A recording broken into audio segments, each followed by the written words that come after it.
Assalomu alaykum, доброе утро. Kechik olib qolingan, kechik boshlagan kobaltimiz. Gap qisqasiga hamma detallar kraskalandi. Kraska sal slabiyroq chiqdi, lekin bilmadim endi. Sideniyalar tozalangan, yangi chexol taqilgan. Mana shopir sideniyaning tagidan 5 santimetrlik yaxshi porolonda yana ko'tarilgan, qovurg'asining tagidan. Gilamli yuvilgan, suv o'tib ketgan bo'lgan, polностью o'sha Telegramda ham, TikTokda ham bunaqada ham ko'rsatildi o'sha videosi. Polniy ko'chirib, yuvib, tozalab, qo'ldan kelgancha почти idealniy qilib chiqardik. Patologiyacha yuki orttirilgan ekan. Patolo tozalangan, qirilganlari ketmaydi anaqa. Palasalari. Так, bagaj полностью yuvilgan.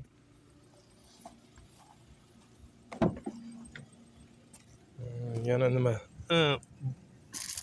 Hozir mashinani zavat qilganmiz, mana shu deb zavat qildik. Rulga chexol taqamiz. Tak, bardashuda hamma kerak emas narsalar ichida qoldi. Mana bu rukayatgacha almashdik, fiksatorgacha. Sinib ketgan edi, olib kelib berishdi. Uni ham qo'yib berdik. Xizmatli bo'lsa, bemalol aloqadamiz. Kun sovuqligiga o'shanga ish cho'ziladi. Ko'pchilik bilar, menda boks yo'q. Eskidan ko'chada qo'lida ishlaymiz. Mana shu kraskasi sal neto'g'ri chiqib qoldi-da. Charchamanglar, salomat bo'linglar.